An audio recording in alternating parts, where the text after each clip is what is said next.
ang bawat isa. Grabing kinakabahan ako. Nung una po, nag-pray ako kay Lord. Sabi ko, Lord, tanggalin niyo po yung aking kaba.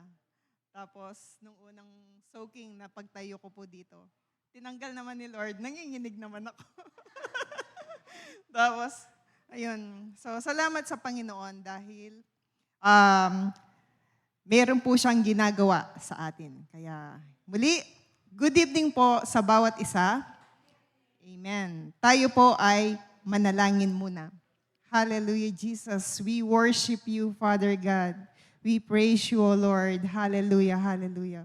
Ama, sa pangalan ni Jesus at ng banal na Espiritu Santo, muli, Panginoon, kami po ay lumalapit sa inyo, nagpapakumbaba sa inyong harapan. Lord God, sa oras nito, nilalapit po namin ang aming mga sarili. Salamat po, Panginoon, na patuloy niyo po kaming binabago. Salamat po, Panginoon, na may ginagawa ka sa aming mga buhay. Salamat, Panginoon, na ikaw ang sumasagot sa aming mga panalangin. Salamat po, Panginoon, na pinalalakas mo kami tuwing kami nanghihina. Salamat, Panginoon, na lagi kang sumasagot, nakikinig sa aming mga dalangin. Salamat po, Panginoon, lagi kang naririyan. Sa aming pag-aaral, Panginoon, dalangin po namin na ikaw ang pumagitna. Tulungan niyo po ang bawat isa na maunawaan namin ang iyong mensahe. Lord, hinihiling po namin, we acknowledge you, your presence, O Lord. Thank you, Jesus. Thank you. Bless everyone. And bless your word. In Jesus' name, amen. Good evening po muli sa bawat isa. Again, topic po na ibinigay po ng Diyos for today is makikita po natin ito sa Genesis chapter 19, verse 1 hanggang 29. Pinamagatan ko po itong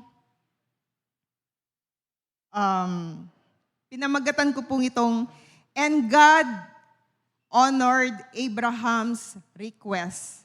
So, ayan po. And God honored Abraham's request. So, bilang katulad ni Abraham, alam natin na ang Diyos ay sumasagot sa mga panalangin. At katulad ni Abraham, tayo din na bilang mga anak niya, ino-honor din ni Lord ang mga panalangin natin, lalo na kung ito ay naka-align sa kanyang kalooban. So, ngayon po, magba-Bible story po tayo. Pag-aaralan po natin kung bakit, ano ang nangyari, ating tunghayan ang kwento ni Abraham. So, sa chapter 19, verse 1, simulan po natin.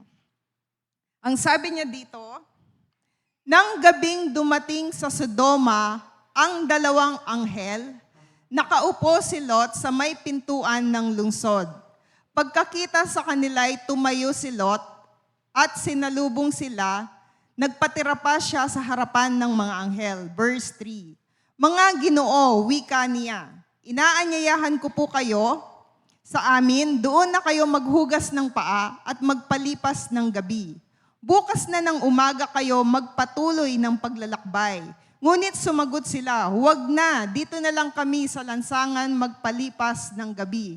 Ngunit pinilit niya ang mga ito na sumama rin sila sa kanya. Nagluto si Lot ng tinapay na walang pampaalsa, naghanda ng masarap na hapunan at kumain sila. Nang matulog na sila, pinaligiran sila ng mga lalaking taga-Sodoma at ang kanyang bahay, lahat ng kalalakihan sa lungsod, bata at matanda ay naroon. Stop po muna tayo.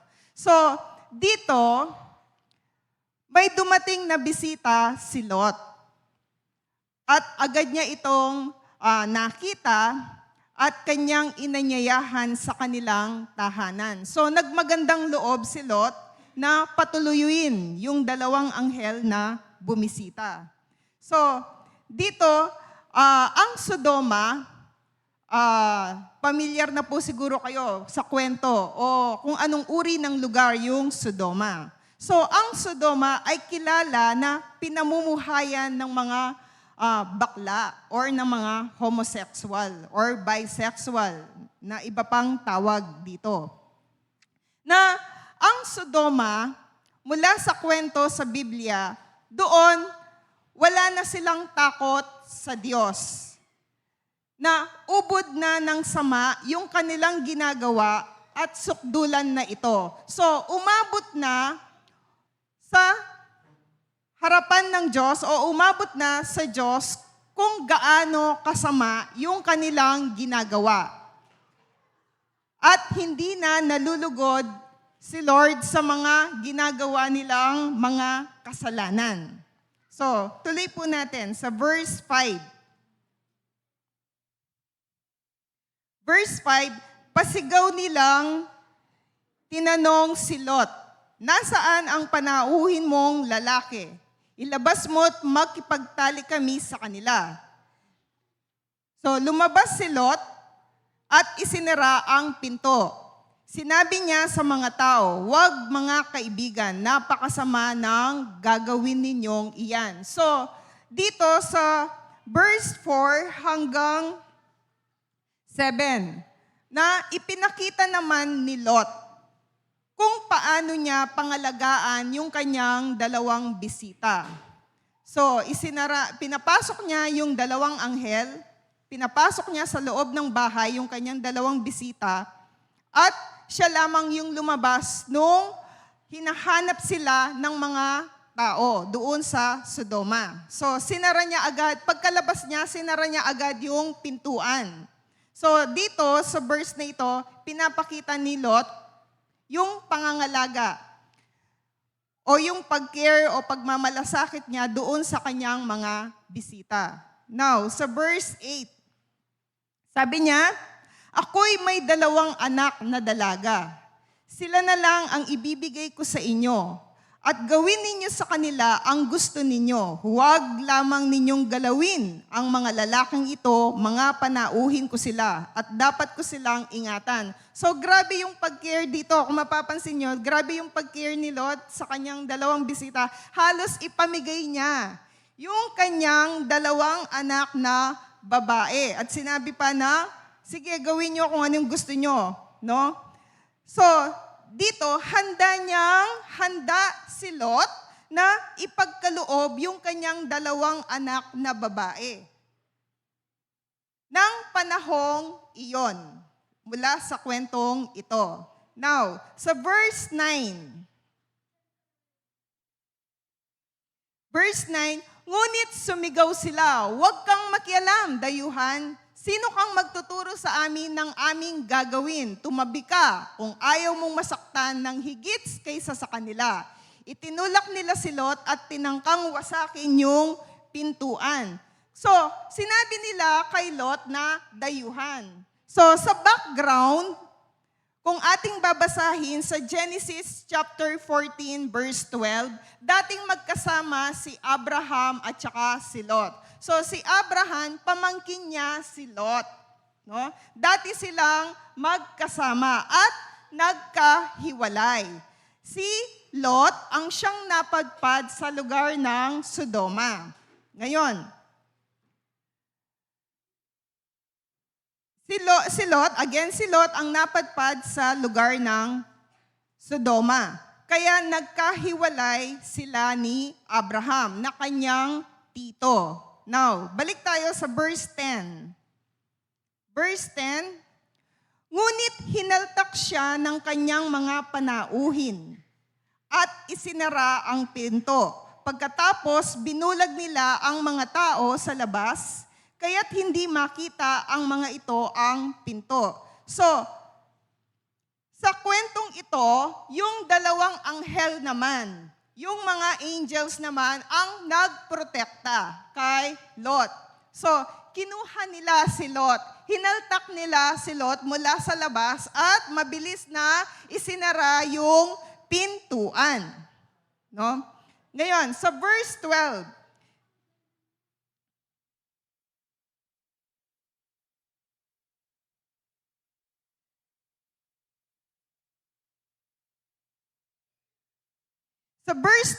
sinabi ng 2 panauhin kay Lot, magmadali ka.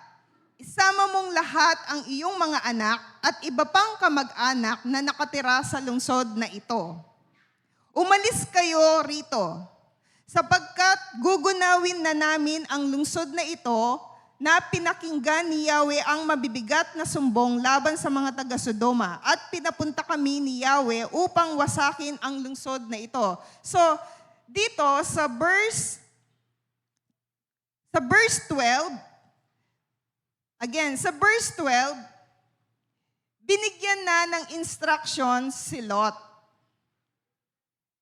na kung saan na sinabi nila kay Lot na siya'y magmadali at isama yung kanyang pamilya na naroroon. Sa verse 13, sabi niya, sapagkat gugunawin na namin ang lungsod na ito. Pinakinggan ni Yahweh ang mabibigat na sumbong laban sa mga taga-Sodoma at pinapunta kami ni Yahweh upang wasakin ang lungsod na ito. So sa verse 13, ipinahayag na kay Lot kung ano ang mangyayari o hatol ng Diyos sa Sodoma. So dito, sa verse 13, ipinahayag na, dinetailed na kay Lot kung ano ang gagawin nila doon sa lugar ng Sodoma. No? Sa verse 13. Now, sa verse 14, sabi niya, kaya pinuntahan ni Lot ang mga mapapangasawa ng kanyang mga anak na babae.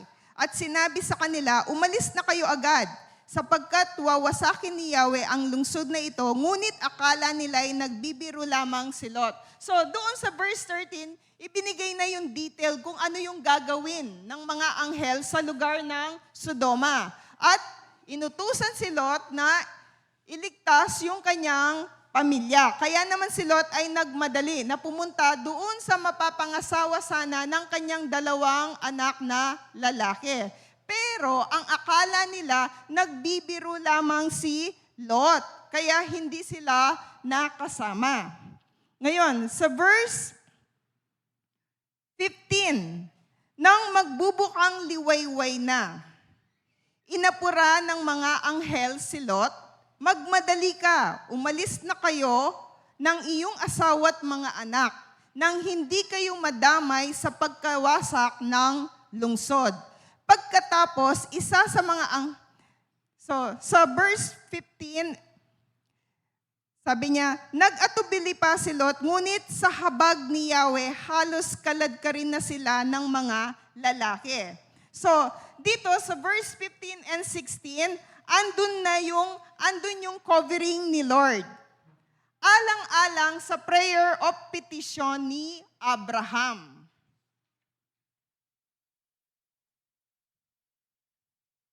Verse 17.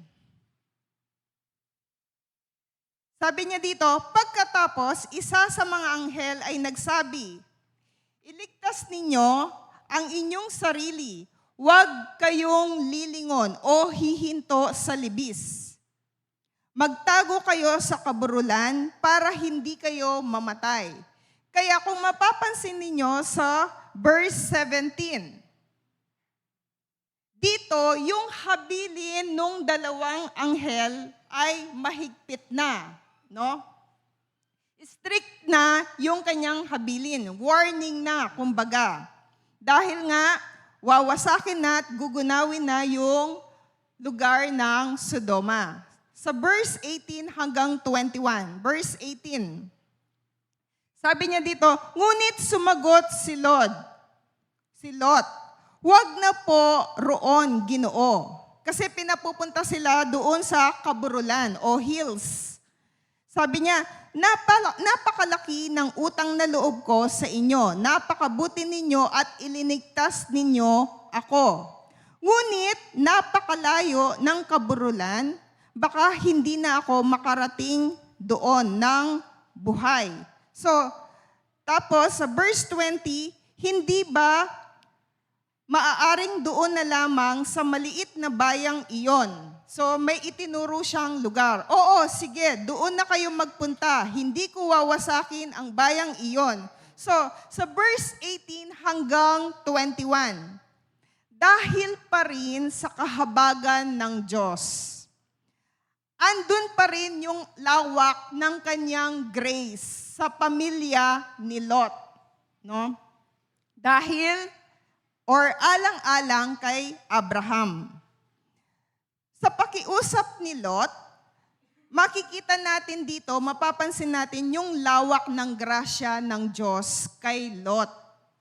Na minsan, sa ating mga buhay naman, no? Na yung grasya ni Lord, na pabibigyan niya tayo sa ating mga simpleng hiling. No? Naranasan nyo na ba mula sa ating mga simpleng hiling? Minsan sa isip mo lamang iyon. Hindi mo pa iyon na nailalabas o na-utter sa iyong bibig. Binibigay ni Lord yung ating mga panalangin. So si Lord, meron siyang character na, di ba sa mga nagtatrabaho, kapag nakikita nila yung kanilang mga trabahador na sobrang sipag, maaasahan, so natutuwa yung kanilang mga amo. So, kaya minsan kapag nag-request yung mga trabahador, agad-agad ibinibigay iyon. So, ganun din yung character ni Lord dito. Na minsan may mga simpleng hiling tayo na ibinibigay yon ng Diyos. Halimbawa, no, minsan nag-iisip ka, dinidesire mo na gusto mo, sa isip mo lang, dinidesire mo na gusto mong kumain ng ice cream. Tapos, maya-maya, may magbibigay sa iyo ng ice cream. Yun yung mga simpleng hiling na minsan ay ibinibigay ni Lord. So, yung mga simpleng hiling pa rin, sa inyo, sa atin po, meron po ba kayong naranasan na meron kayong simpleng hiling sa isip nyo lamang tapos ibinigay ni Lord? O kaya naman minsan, after mong mag-pray, agad-agad, andun na. Andun na yung kasagutan doon sa simpleng hiling ninyo. So, napakalawak at yung habag ng Diyos sa atin. Kasi minsan, we are not deserving. Pero dahil sa malaking pagmamahal ng Diyos, pinapamper din niya tayo. Kapag meron tayong mga simpleng hiling, ibinibigay niya iyon. Halimbawa, no? Nung November, naglambing ako kay Lord. Sabi ko, Lord,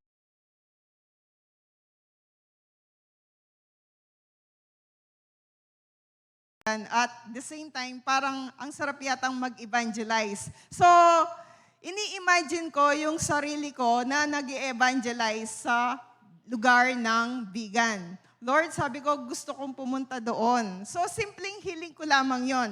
Pero hindi ko sukat akalain na ibinigay iyon ni Lord. So, nung December, nakapunta po kami sa lugar ng vegan, sa Baguio, at nakarating din po ako sa Manila. So, napakasarap na minsan kapag sa mga simpleng hiling natin, nandoon na ipinagkakaloob ni Lord dahil sa kanyang lawak ng kanyang grasya. No? Na sa kanyang mga anak, ibinibigay niya ito. So, dito, sabi niya,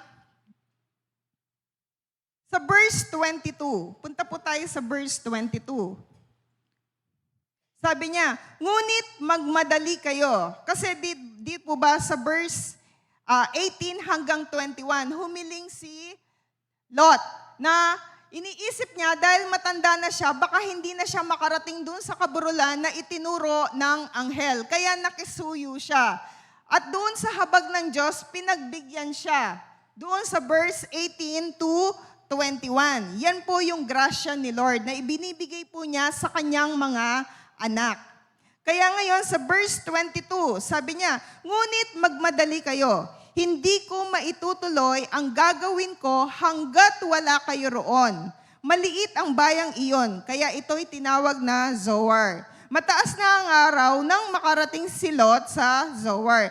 Saka pa lamang pinaulanan ni Yahweh ng apoy at asupre ang Sodoma at Gomora. So, dito sa verse 22, tingnan niyo yung grasya ni Lord. No? Tingnan niyo yung grasya ni Lord. Sabi niya sa verse 22, bigyan po natin ito ng diin. Sabi niya, ngunit magmadali kayo, hindi ko maitutuloy ang gagawin ko hanggat wala kayo roon. Sabi niya. So, yung grasya ni Lord, napakalaki. Yung habag ni Lord, napakalaki. Dahil sinabi niya sa pamilya ni Lot, hindi ko magagawa yung mga dapat kong gawin hanggat wala pa kayo doon sa lugar na yon. So nandun, na pinagbibigyan pa rin yung kahilingan ni Lot dahil sa kanyang sitwasyon. So,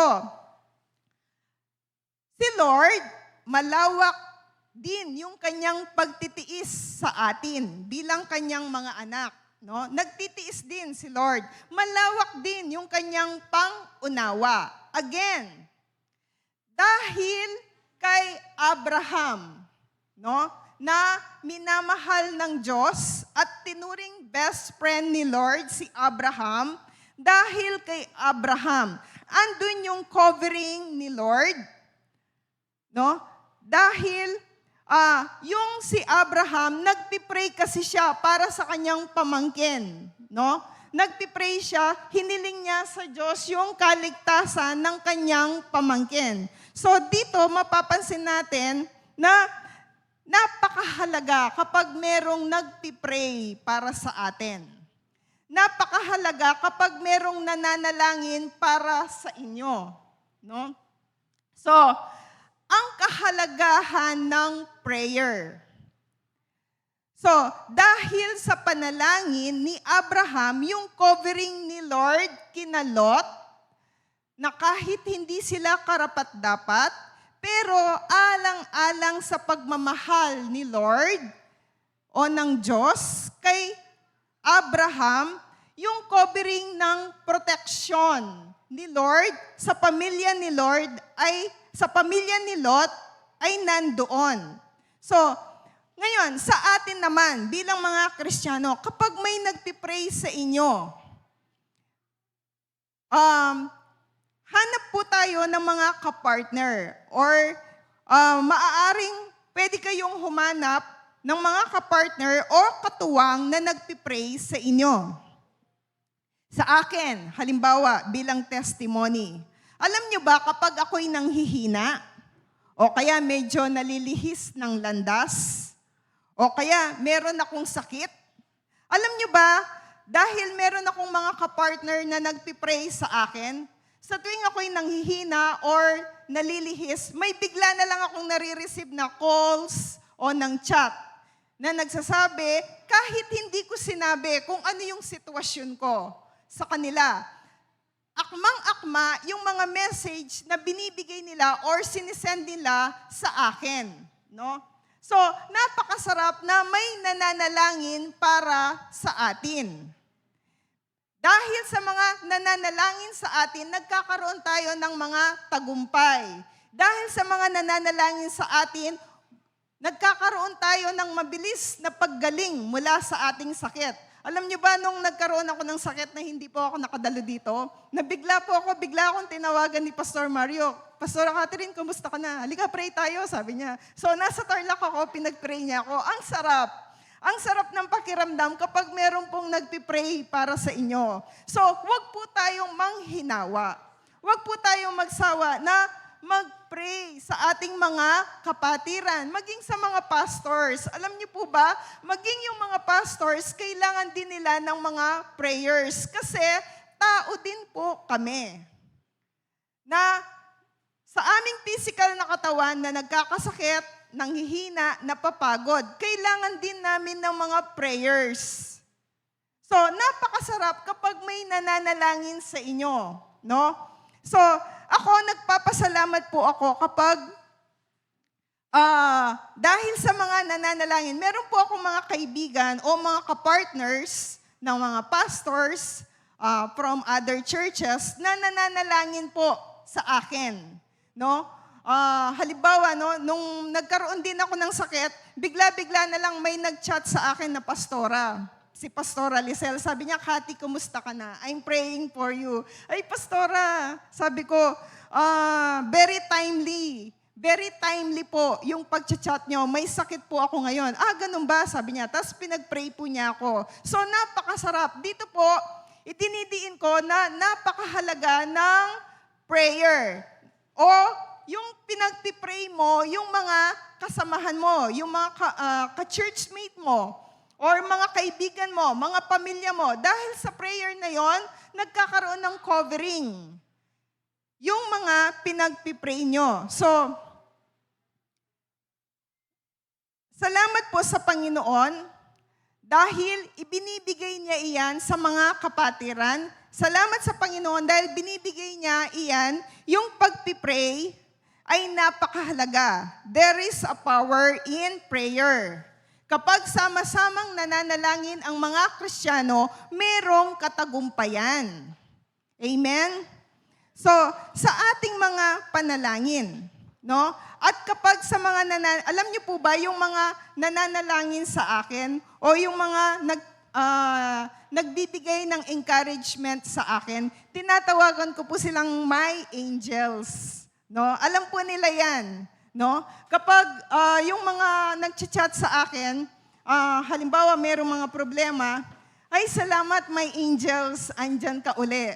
So, yun. Ang sarap po na may nag-i-encourage, may nananalangin para sa inyo. So, ako po ngayon, doon sa JCM, yung sa GC namin na JCM Young Professional, siguro minsan sa loob ng 1 week, 2 to 3 times, nagsisend po ako doon ng mga verses. So, para sa akin, para man lang makapagbigay ng encouragement, baka sakali sa araw na iyon, nangangailangan siya ng encouragement. Kaya, send to many. Kaya nga sa iba, sabi ko, yung verse na yan, sabi ko, send to many. Sabi ko. So, nagsisend po ako ng mga verses na kung saan magkakaroon ng encouragement yung mga kasamahan po natin, mga ka-churchmate, mga kaibigan, or mga relatives. So, napakasarap din na kung ikaw ay nakakapagbahagi ng encouragement sa mga kapamilya natin or ka-churchmate. So, yan po ay nalulugod si Lord. Nais po din ni Lord yung mga bagay na iyan, na nananalangin ka sa iyong mga kasamahan. So, balik po tayo sa verse 25. Sa verse 25, tinupok ni Yahweh ang mga lungsod na iyon at ang buong libis. Lahat ng mamamayan doon, pati ang mga pananim. So sa verse 25, makikita po natin yung character ni Lord. Na ang character ni Lord, He is God of justice. The Lord is just. And He is a God of justice. Ang Diyos natin ay nagbababa ng hatol. Kapag ang kasalanan ay sobra na at ayaw magsisi ng mga tao mula sa kanilang ginagawang kasalanan, ang Diyos ay nagbababa ng hatol. Basahin po natin, buksan po natin sa Hebrews 12:5. Hebrews 12:5.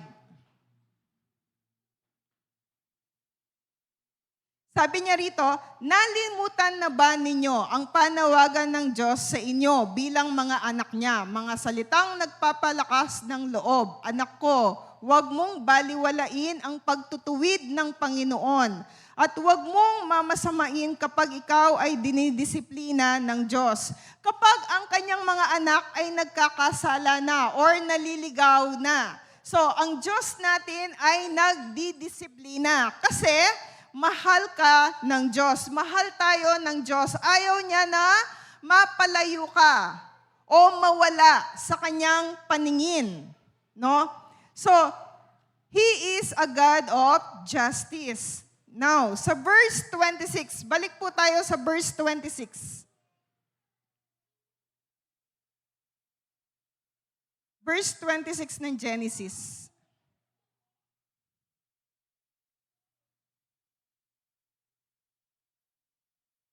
Sabi niya dito, balikan po natin yung kwento. Sabi niya, verse 26, ngunit lumingon ang asawa ni Lot. Kaya ito'y naging isang haliging asin. Doon sa kwento, habang tinutupok na ang lugar ng Sodoma, biglang lumingon ang asawa ni Lot.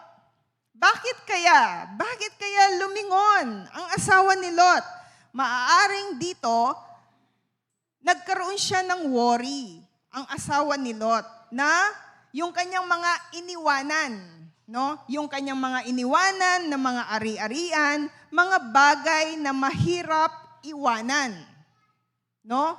So, lumingon si Lot, yung asawa ni Lot, na sana kasama siya sa maliligtas doon sa pamilya ni Lot. Pero hindi niya sinunod yung habili ng angel na huwag lilingon. Pero dahil sa kanyang worry, sa kanyang agam-agam, lumingon siya. Maaaring hindi, wino-worry niya yung mga naiwanan niya doon na mga ari-arian. Or maaaring meron siyang mga bagay na hindi niya maiwanan. Ngayon po, sa buhay natin bilang isang Kristiyano, si Lord, lagi siyang nagbibigay sa atin ng mga paalala, convictions, and warnings. Kaya kapag na-receive mo na ang mga paalala, conviction, and warnings ni Lord, iwan na natin dapat at talikuran na yung ating mga maling ginagawa o mga kasalanang ginagawa. Alam nyo ba noon, nagkaroon ako ng experience noon na nagpapautang po ako. Nagkaroon ako ng experience na nagpautang, 7% lang yon. No? Pinuntahan ako ng aking kaibigan, sabi niya, mag-business tayo. Sabi niya, magpautang tayo, 7%. Alam niyo po ba nung sinimulan po namin yon, naka-isang tao pa lang ako na pinautang, nangusap si Lord sa akin. Sabi niya, sabi ni Lord, hindi ako nalulugod sa ginagawa mo. Lord, 7% lang to, hindi naman po 10%. Hindi ako nalulugod sa ginagawa nyo. Alam niyo po ba, dahil sa takot ko po sa Diyos, automatic, in-stop ko po iyon. Kahit kumikita po ako noon, doon sa maliit na sideline, dahil ayaw ni Lord at nagbigay po siya ng warning sa akin, in-stop ko po yon automatic. So nawa sa atin din, kapag si Lord ay nagbigay na siya ng mga paalala, convictions, and warnings, talikuran na po natin yung mga maling ginagawa natin. Kasi mahal po tayo ng Diyos. Ayaw niya na mawalay tayo sa Kanya. Ayaw niya na mapahamak tayo sa Kanya. Ngayon, ang sabi po niya dito, sa bawat kasalanan na ginagawa natin, sinasadya man or hindi, laging si Lord ay nagbibigay siya ng conviction.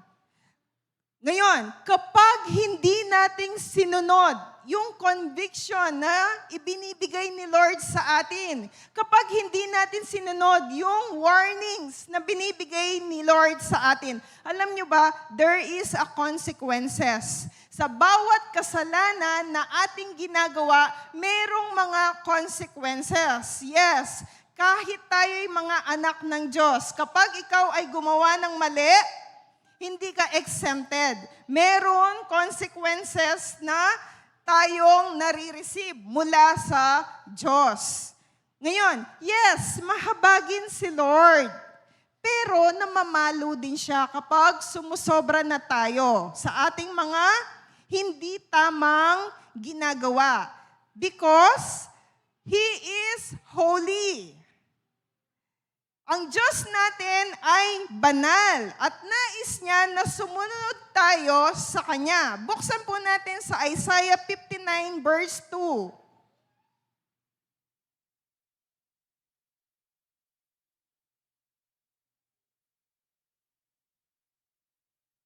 Isaiah 59 verse 2, sabi niya, ang masasama ninyong gawa, ang dahilan ng pagkawalay ninyo sa Diyos. Nagkasala kayo, kaya hindi ninyo siya makita at hindi niya kayo marinig. Once na ang anak ng Diyos ay nagkasala, automatic meron ng harang. Dahil ang Diyos natin ay banal. Ang kasalanang ginagawa natin, yun yung harang na naghihiwalay sa atin, mula sa Diyos at sa atin. Because God is holy. Naunawaan niyo po ba? Meron ka bang hindi maiwan-iwan na ginagawa na pinapahalagahan mo? Meron ka bang hindi maiwan-iwan na kasalanan? Halimbawa, idolatry. Yung idolatry, hindi lamang iyon sa mga santo. Halimbawa, gustong-gusto mong nagpi-Facebook, nauubos yung oras mo sa pagpi-Facebook. O kaya gustong-gusto mong namimili ng maraming-marami, hindi mo mapigilan yung sarili mo. No? Naranasan ko rin yan. Hindi ako makontento kapag ako'y namimili ng 1 o 2 piraso. Gusto ko kapag namimili ako hanggang maramihan. No? So, ayaw din ng Diyos yung mga bagay na sobra. Meron ka bang hindi maiwan-iwan na pinapahalagahan mo o inaalaga ang kasalanan? Ngayon, nangungusap si Lord sa atin. Ang sabi niya, iwanan at talikuran mo na ang mga bagay na iyon. Bumalik ka sa Diyos at humingi ng kapatawaran. Sundin kung ano ang nais ng Diyos. Ano ba yung nais niya? Mapapahama ka ba sa mga nais ng Diyos? Hindi. Sasagana ang buhay mo. Mahal ka ng Diyos. Ayaw niya na namumuhay. Mahal tayo ng Diyos. Ayaw niya na namumuhay tayo mula sa kasalanan. No? Iwanan na natin yung mga bagay na nakakapagbigay ng lungkot sa Diyos. Iwanan na natin yung mga bagay na sa tingin sa atin, alam mo naman kung yun ay kasalanan, di ba po? Alam mo naman yun kung ang Diyos ay nalulugod doon sa ginagawa mo. Ngayon, nangungusap si Lord, iwanan mo na yung mga bagay na yon. So, hanggat may panawagan si Lord, sumunod po tayo. Kasi, once na pinatigas po natin yung puso natin, na immune na tayo mula doon, nakakalungkot. Nakakatakot ang mapahiwalay sa Diyos. Nakakatakot yung hindi na dinidinig yung mga panalangin mo dahil sa mga kasalanang ginagawa natin. So, ang Diyos ay banal. Mahal ka ng Diyos. Ayaw niya tayong mapahamak. So, ngayon, huwag mo nang patigasin ang puso at isipan mo dahil nangungusap siya sa'yo. Walang bagay na nalilihim sa Diyos. Nakikita niya ang lahat. Huwag mong hayaan na ma-expose ka pa mula doon sa ginagawa mong kasalanan. Huwag mong hayaan na mapahiya ka pa or ma-expose dahil walang bagay na nalilihim sa harap ng Diyos. No? So, alam niyo po ba nung sinusulat ko to kanina, Lord, sasabihin ko ba to? Sabi ko ganun. Oo, sasabihin mo yan, sabi ni Lord. So, ako din, kasama din po ako dito. No? Kasama rin po ako dito. So, sundin natin kung ano ang nais ng Diyos. Huwag natin patigasin yung ating puso't isipan. Walang bagay o walang nalilihim sa Diyos. Nakikita niya ang lahat. Huwag mo nang hayaan na ma-expose ka at mapahiya. Come to God. Ito yung sabi ni Lord, come to God and submit to Him. Ito ang kanyang panawagan sa atin at sa oras na ito. Huwag nating hayaan na katulad ng nangyari sa asawa ni Lot. Dahil sa kanyang mga worry, mas pinahalagahan niya yung mga bagay na naiwan niya doon sa kanilang lugar, doon sa kanilang tahanan. So, andyan na, huwag nating gayahin yung nangyari sa asawa ni Lot na naging haliging asin. Ngayon, punta na po tayo sa verse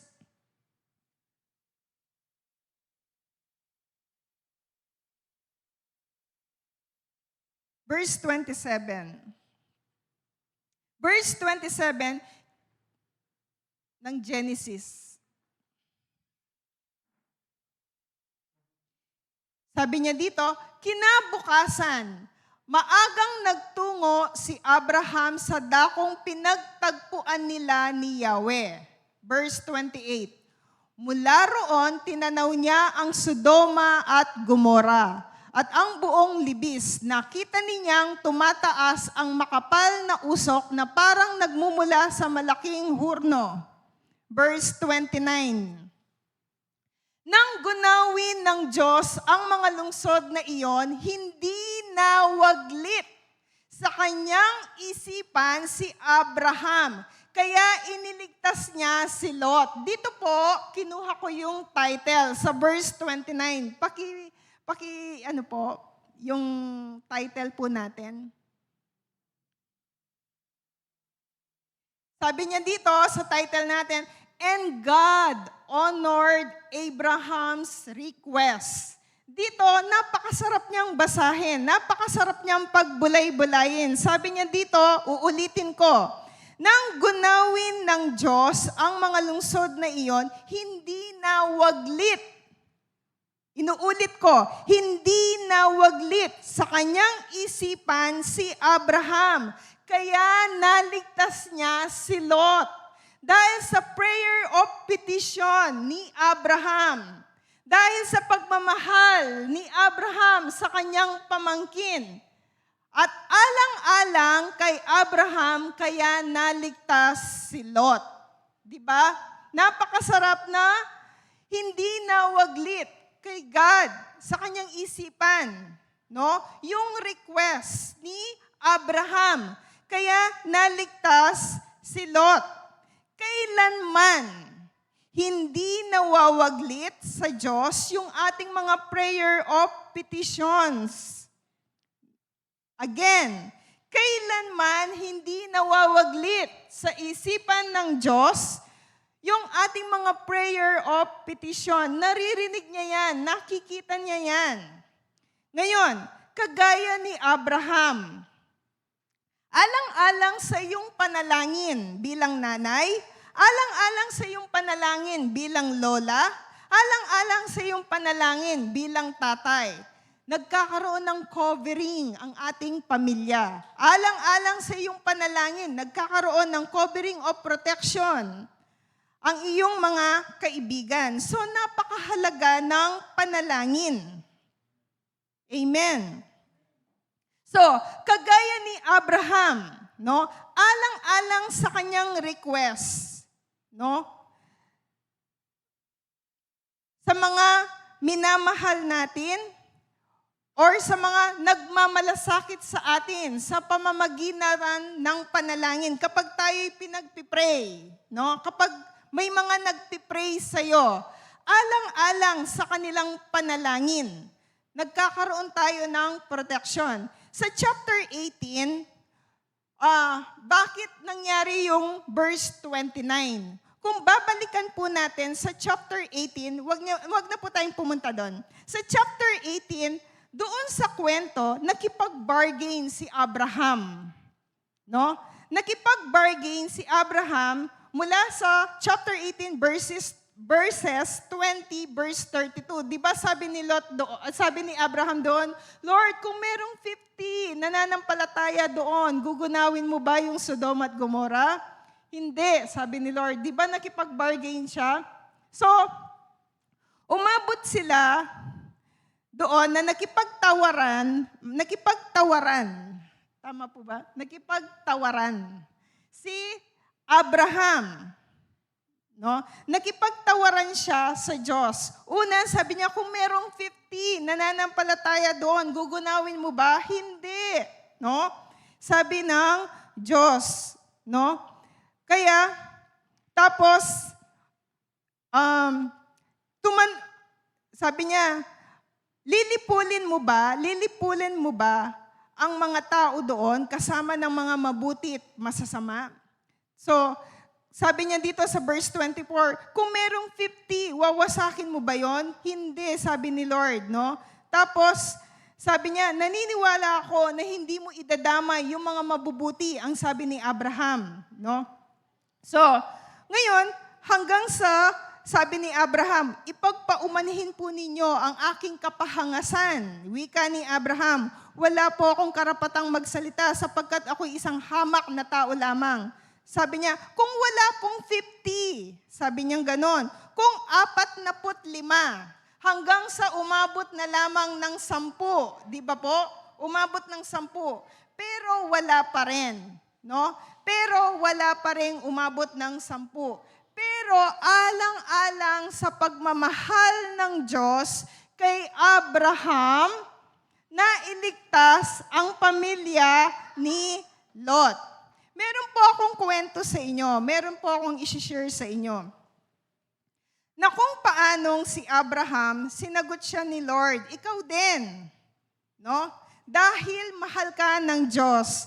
Dahil anak ka ng Diyos. No? Ngayon, meron akong kakilalang isang kapatiran na nakareceive siya na nagkaroon ng vision na magkakaroon ng sakuna o ng hindi maganda sa kanyang mahal sa buhay. No? Lumapit siya sa akin, umiiyak siya. Sabi niya, ate, anong gagawin ko? May hindi mangyayari sa aking mahal sa buhay. Ang sabi ko sa kanya, fasting tayo, sabi ko sa kanya. Gawin natin yung prayer of petitions na ginawa ni Abraham. No? Mag-fasting tayo. So nag-fasting po kami. Tapos sabi ko sa kanya, ngayon, after naming mag-fasting, hintayin mo, sabi ko, magbibigay sa iyo si Lord ng wisdom kung paano mo kakausapin yung mahal sa buhay mo kapag chinyat mo siya. Kasi minsan, ate, sabi niya, kapag nag-chat ako sa kanya, hindi siya sumasagot. Minsan, 1 month, hindi siya nagsisin. Walang imposible sa Diyos. Bibigyan ka niya ng wisdom. Hintayin mo yung go signal ni Lord, sabi ko sa kanya. So, naghintay siya until binigyan siya ni Lord ng signal na i-chat mo na. Tapos, alam niyo po ba, binigyan siya ni Lord ng wisdom kung paano niya kakausapin yung mahal niya sa buhay. No? Tapos, laking gulat niya, pagka-send niya nung chat, na dati hindi naman nagsisin kaagad-agad, pero pagka-send niya, nagsin agad yung mahal niya sa buhay. So, yung ginawa namin na prayer of petition para sa mahal niya sa buhay ay hindi nawalang kahulugan or nawalang, yung hindi na take it for granted or hindi nawalan ng, yung wala na lang. So, dahil sa prayer of petition ng kapatid na ito, naligtas mula sa kapahamakan yung kanyang mahal sa buhay. So, ganyan po tayo sa harap ng Diyos. Sa ating mga panalangin, sinasagot tayo ni Lord. At nais niya na mamuhay tayo ng naaayon sa kanyang kalooban. Ngayon, dito po ako magwawakas. 1 John 4:17. Buksan po natin sa above. 1 John 4:17.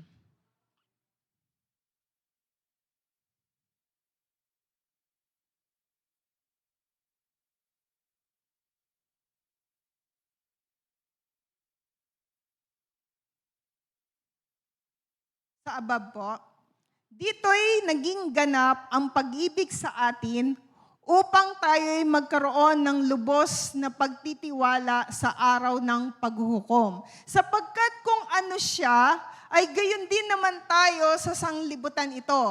So, pwede po ba sa King James? May kukunin lang po akong quote. Sige po, sa King James. Sabi niya, yung quote na kukunin ko, sabi niya dito, because as He is in heaven, si Jesus ito. Because as He is in heaven, so are we in this world. Kung paano si Jesus na minamahal siya ng Ama, sinasagot siya ng Diyos, ganun din po tayo. So are we in this world. Amen.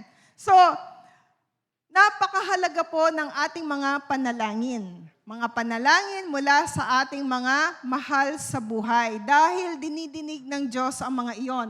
At sa ating mga panalangin, nagkakaroon ng covering, ng proteksyon, no, ng kaligtasan, at ng kagalingan sa ating mga mahal sa buhay. Amen. So, yun po. At punta na